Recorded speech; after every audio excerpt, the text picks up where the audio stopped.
বৈঠক চলাকালে কোনো সদস্য ১ সংসদে প্রবেশ করার বা সংসদ কক্ষ ত্যাগ করার সময় এবং তার আসন গ্রহণ বা ত্যাগ করার সময় সভাপতির প্রতি সম্মান প্রদর্শন করিবেন।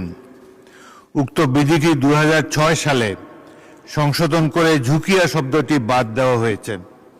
আমি পরীক্ষা করে দেখেছি, অষ্টম সংসদের কার্যপ্রণালী বিধি সম্পর্কিত স্থায়ী কমিটি ২০ সেপ্টেম্বর ২০২৬ তারিখে সংসদে একটি রিপোর্ট উপস্থাপন করে।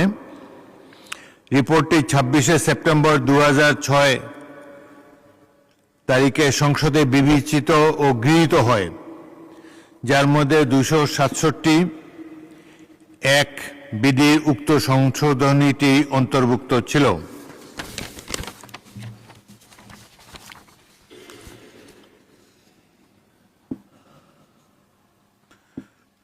অতএব আমাদের কার্যপ্রণালী বিধির ২৬৭(১) বিধি হইতে ঝুঁকিয়া শব্দটি বাদ দেওয়া হয়েছে।